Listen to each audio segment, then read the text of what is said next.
안녕하세요.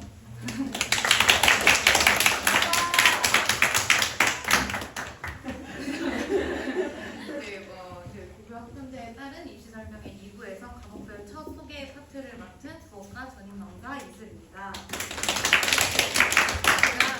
제가 조금 긴장했었는데 바깥에서 보니까 어머님들께서 이제 학부모님들께서 이제 끄덕끄덕 호응도 해주시고 애들끼리도 이제 귤 까먹으면서 맛있다 이런 얘기도 하고 그런 모습들 보면서 긴장이 많이 풀리고 있는 것 같아요. 그래서 혹시 조금 제가 오랜만에 부모님들 앞에 서다 보니까 아이들 앞에서는 사실 제가 대장이거든요. 근데 부모님들 앞에 서는 게 조금 오랜만이라서 긴장한 모습이 있을 수 있어도 너그럽게 양해해 주시면 감사하겠습니다.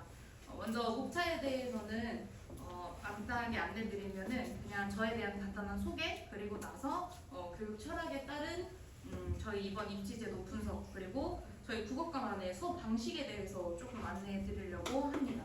그래서 우선 저는 이제 국어국문학과를 졸업을 해서요. 이 여포그레스 국어과에 내달이면 이제 10년째 근속이라고 볼 수 있게 되고요. 그래서 올해 초에 좀 좋은 기회로 제스토리 문법을 이제 감수할 수 있었던 기회가 있었고, 그다음에 한글학회라고 학술 연구하는 단체인데요. 제가 이제 수업 자료가 필요하거나 혹은 이제 개별적으로 연구가 필요할 경우에 사용하는 사이트 회원이라고 생각하시면 될 것 같습니다. 아래 보시면은 인재 네트워크라고 되어 있는데요. 이 부분들은 사실 이 부분 좀 넣을까 말까 좀 고민을 많이 했어요. 왜 그러냐면 저기에 나와 있는 내용들이 뭐 아시는 부분들은 뭐 아모레퍼시픽, IBK 기업은행 뭐 이런 부분들은 이제 뭐가 되는 거냐면 저희 졸업생들이 가끔 연락이 와서 선생님 저희가 이렇게 좋은 기회로 혹은 어떠한 기회로 이렇게 됐는데 혹시 자기소개서 한번 봐주실 수 있으신가요? 이렇게 연락이 오게 되는데 그랬을 때 저도 사실 자기소개서가 뭐 챗GPT 돌릴 수도 있고 여러 맥락으로 할 수 있고 그리고 돈을 내고 받을 수도 있는데 저희 아이들이 하겠다고 하면 저는 애들이 기프티콘을 보내요. 선생님 감사하고 기프티콘 보내면 저는 그거보다 한 3, 4배 값을 하는 그래 잘 되라 이렇게 해서 이제 보내주게 되는데 넣을까 말까 고민은 했지만 그래도 저희 아이들이 이제 잘 되는 부분에 있어서는 항상 이제 아끼지 않고 지원할 수 있다라는 부분에 있어서 보내주시는 부모님들께서도 이제 졸업하게 된다면 얼마든지 저를 사용하셔도 된다고 말씀드리는 부분이라고 볼 수 있겠습니다. 그래서 이제 저 밑에 이제 제 캐릭터인데요. 저기 이제 졸업생 친구가 그려준 거예요.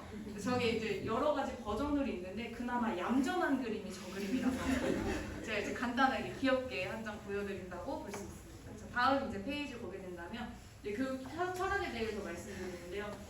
국어는 정말 단순히 점수를 올리는 과목이라고 보기보다는 읽는 태도에 대해서 그걸 바꿔가는 혹은 자기가 바꾼 그 스타일을 고정해서 고취하는 그런 과정이라고 생각을 합니다. 그래서 아이들이 생각이 잘하는 국어 포크레스에서 만듭니다. 이렇게 상당히 공익 광고 같은 그런 느낌인 거죠. 그렇죠? 근데 하지만 저희가 이제 말씀은 그렇게 드리지만 정말 진심으로 저는 그렇게 생각하고 아이들을 가르치고 있기 때문에 그렇게 봐주시면 될 것 같고요. 자, 이제 이 부분에 따라서 이제 사실 뒤에 부분까지 글씨가 좀 뒤에 부분까지 보이실지 모르겠는데 지금 여기서 아니 진짜 무슨 시간이 토네이도급으로 없어서 저는 비슷한데 엄매에서 몇 개 날린 건지 엄매를 풀 시간이 없었어요. 그냥 비문학 하나 더 있는 느낌. 억울해. 그래서 정보량이 많고 선지가 판단이 안 되고 이게 제가 만든 내용이 아니라요. 저기 지금 웃고 있는 친구가 한 친구 있는데 저희 수능 끝나고 고3 아이들 단톡방 내용이에요. 정말 수능 끝나고 정보량이 너무 많아가지고 근데 이 친구 이렇게 얘기하는 친구들이 국어 내신 등급이 1등급, 2등급 나오는 친구들이 이렇게 얘기를 한 거예요. 하지만 이제 모두 이제 최저 등급은 대부분 마친 친구들이지만 마쳤지만 그래도 시험 끝나고 내용이 너무 힘들었기 때문에 좀 이런 부분이 있었다. 그래서 요거에 따라서 이제 제가 이 부분을 말씀드리는 이유가 그러면 정보량이 좀 많아서 이제 시간이 부족했다. 글쎄요, 아이들이 그렇게 투자를 많이 하고 시간이 많이 했음에도 불구하고 시간이 좀 부족했다라고 얘기하는 부분에 대해서 좀 고려를 좀 많이 하고 있었는데요. 이번 교육과정이 개편되면서도 절대 정보량 자체는 줄어들지 않을 거라고 생각하고 있어요. 제가 생각하기로는 담고 있는 내용 자체가 그러면은 그 그에 따라서 조금 이야기를 제가 나눠보자면 왜 더 어려워졌는가에 대해서 보고자 하면 일단은 원래 수능형, 내신형 이렇게 플러스되어 있는 부분이 시험 자체가 수능형과 내신형의 그러니까 내신 시험이지만 내신 시험에서도 저렇게 어려워지는 수능 내용을 아이들이 평소에 익히기 위해서는 시험에서 사실은 그걸 보여줄 수밖에 없는 거예요. 실제 시험에서, 내신 시험에서도. 그렇다 보면은 이게 문제가 아무리 쉬워도 형태 자체는 수능형 형태이기 때문에 아이들은 이걸 느꼈을 때 내가 자소에서 풀어보지 못한 형태인데? 하면서 그 눈에 바로 보이는 건데 아이들은 상대적으로 좀 어려워하는 부분이 좀 있다고 볼 수 있고요. 수행평가 증가라고 하는 거는 원래 국어뿐만 아니라 대부분 과목이 수행평가 비중이 20%? 25%? 원래는 그랬어요. 초반에 제가 이제 일한 지 얼마 안 됐을 때도 그 정도였는데 지금은 30%도 없습니다. 수행평가 비중이 30%도 없고요. 전부 다 40% 이상입니다. 그렇다고 하면은 중간 30%, 기말 30%, 수행 40% 이렇게 해서 100%가 만들어지고 있다고 볼 수 있고요. 그래서 핵심 변화 포인트를 좀 보게 된다면 이거는 제가 조금 강조하면서 말씀드리는 부분인 건데요. 단순히 암기해서 쓰는 그런 수행 평가가 아니라 그 사고력을 평가하고 그 다음에 국어만큼 자기 진로를 보여줄 수 있는 수행 평가 또 뭐가 있을까요? 라고 좀 전 생각을 많이 하거든요. 그래서 자기가 주장하는 거, 책을 읽고 어떤 말을 주장하는 글을 쓴다고 하더라도 그럼 결국엔 자기 생각이 반영이 되어야 되는 거고 생각이 반영이 되면 그 생각 속에는 이제 자기가 어떤 진로로 나아가겠다까지 나오게 된다는 게 그걸 100% 보여줄 수 있는 가장 메리트 있는 과목이 전 국어라고 생각을 해요. 그래서 그런 부분 때문에 이렇게 변화가 훨씬 더 나타나는데 이 부분에 좀 짚고 넘어가야 할 부분이 뭐가 되는 거냐면 원래도 아이들의 생각을 물어보는 수행평가는 원래 계속 했었어요. 국어에서 원래. 그러니까 사실 국어 생각하면은 국어 과목이라고 하면 말하는 거, 쓰는 거, 혹은 읽는 거 이런 것들이 대부분 수행평가인데 지금 정말 물어보는 것 중에 수행평가의 핵심은 너는 어떤 생각을 가지고 왜 이렇게 생각을 했니? 이게 구체화가 됐어요. 선생님들이 기준표가 예전에는 기준표가 3개, 많아봤자 5개였어요. 수행평가 평가하는 기준표가. 근데 지금은 10개도 넘어요. 그럼 이제 이거는 단순히 맞춤법 띄어쓰기 이런 것뿐만 아니라 훨씬 더 많이 보겠다라는 거라고 볼 수 있습니다. 그래서 이제 요거 같은 경우는 이게 이번 교육과정에서 가장 핵심적인 부분인데요. 새로운 교육과정에 따라서 수행평가가 새롭게 바뀌었어요. 이게 실제로 날짜 보시면 지난달에 아이들이 수행평가한 부분이거든요. 고등학교 1학년 아이들이. 그래서 보게 되면 여기에서 이제 여기도 평가 기준이 7번까지 있는데요. 7번까지 있는데 이게 1단계 평가 기준이에요. 7번까지가 있는데 1단계 평가 기준. 그렇게 보고 그 다음에 그림 많이 나와 있죠. 그래서 이게 제일 중요한 게 뭐냐면 매체라는 영역이에요. 매체.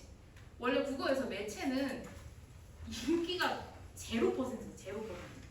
혹시 제가 이제 한 친구 앞에 앉아있기 때문에 질문 한번 해보겠습니다. 중학교 다니면서 매체에 대해서 배워본 적이 있나요 혹시? 없다고 대답을 했습니다. 지금 매체에 대해서 배운 적이 없어요. 아이들이, 중학교 아이들이. 지금 중3 아이들 중에서도 매체 효과, 매체 비평하기, 매체 판단하기, 매체 드러나기, 매체 활용해서 자료 구성하기 이거 배워본 친구들이 아마 없을 거예요. 제가 가르치는 아이들이기 때문에 시험 범위로 잡힌 적이 없어요. 그리고 저희가 이제 공통교재를 사용한다고 해도 소단원으로 되게 조그맣게 묶여있고 근데 이게 그런데 고등학교 올라오자마자 바로 이렇게 수행평가 하는 거예요. 올라오자마자. 그래서 이 부분이 굉장히 좀 많이 잡힌다고 봐주시면 될 것 같고요. 그리고 이게 수능에도 실질적으로 반영이 되는데 이게 이제 올해 지지난주에 2주 전에 실행된 수행평가 수능 시험지인데요. 여기 확대해서 보시면은 다른 부분은 안 보고 2번만 좀 볼게요. 대상을 다루려는 이유에 관한 해정과 사연의 대화를 반영하여 그럼 일단 여기서 첫 번째 앞에 나와 있는 지문의 내용을 먼저 이해를 해야 되는 거예요. 그리고 나서 문자 언어와 이미지로 제시했다. 이제 문자 언어의 특징, 이미지의 특징 이걸 아이들은 이미 알고 있어야 된다는 거죠. 근데 아침에 눈 떠서 아이들 알람 끄면서 핸드폰 하죠. 핸드폰 하는데 SNS 들어가요. 인스타 들어가든 뒤에 누가 왔는지 그걸 확인하는데 과연 그 SNS의 특징에 대해서 블로그에 대해서 유튜브에 대해서 그 매체가 갖고 있는 그 특징을 알고 있는 아이들이 몇이나 될까요? 그걸 그러니까 맨날 쓰는데 그 매체가 갖고 있는 블로그 특징이랑요 게시판 댓글 특징이랑 이게 다 특징이 다 달라요. 근데 그거에 대해서 좀 이제 이게 실질적으로 문제로 들어왔다라는 부분을 좀 보여드리는 거고요. 그래서 여기 수행평가가 아까 말씀드렸다시피 또다시 이제 1단계의 채점 기준인데 9번까지 있다는 거. 그래서 채점 기준이 훨씬 더 수행평가는 좀 맥락이 조금 더 확장됐다라고 봐주시면 될 것 같습니다. 그래서 이제 저희가 이렇게 정리하면 이렇게 되어 있는 부분이고요. 그래서 이 부분은 브로셔에 있으니까 참고하시면 될 것 같습니다. 그래서 그러면 이제 9번은 수행평가를 어떻게 진행을 하느냐. 저희 같은 경우는 첫 번째 어떤 수행평가가 나오든지 간에 수행평가에 대한 개념을 먼저 수업을 해요. 개념 수업을. 어떤 수행평가든 간에. 그래서 개념 수업을 먼저 진행을 하고요. 그 다음에 아이들마다 수행평가를 진로로서 생기부에 보여줘야 되기 때문에 저기 이렇게 네모박스에 되어 있는 저 부분이요. 아이들마다 개별로 방향성을 잡아주는 기록이에요. 그래서 글씨가 조금 이제 아이들 보면서 하기 때문에 글씨가 좀 저렇게 좀 지저분한데 아이들이랑 수업을 저렇게 하고 저렇게 1대1로 수업을 해요. 수행평가 같은 경우는 그렇게 잡지 않으면 진로가 다 다르기 때문에 이과 계열 안에서도 다 다르고 문과 계열 안에서도 상공 계열 안에서도 다 다르기 때문에 그래서 이제 아이들에게 방향성을 조금 제시를 해주고 나서 맥락만 잡은 거 보내줘도 되니까 촉박하게 생각하지 말고 보내줘. 왜냐면 저 시간이 12시 12분이에요 밤에. 그러니까 아이들도 미안한 거예요. 저한테 저 재워야 되니까. 근데 저는 그래서 결국에 2시 반에 새벽에 2시 반에 답장을 보냈는데 근데 이런 일들은 사실 어쩔 수가 없어요. 왜냐면 수행평가 공지가 정말 촉박했을 때가 20점짜리 수행평가인데 이틀 전에 선생님이 공지를 해주신 거예요. 이틀 전에. 근데 이런 거는 어쩔 수가 없어요. 다 봐줘야 되기 때문에. 그래서 저는 괜찮아요. 저는 수행평가가 국어 하나밖에 없잖아요. 애들은 국어 봐야지, 사회 봐야지, 수학 봐야지, 영어 봐야지, 탐구 봐야지. 그래서 저는 정말 괜찮기 때문에 뭐 그렇게 신경 안 쓰고 이제 많이 해주는데 그래서 전체 맥락에서는 개념 수업을 하고 1대1 진로와 연결성을 통해서 정말 모두가 만점 받을 수 있도록 특히 성적이 안 나오는 친구들 왜냐면은 성적이 안 나오는 친구들은 수행평가라도 만점을 받아야 돼요.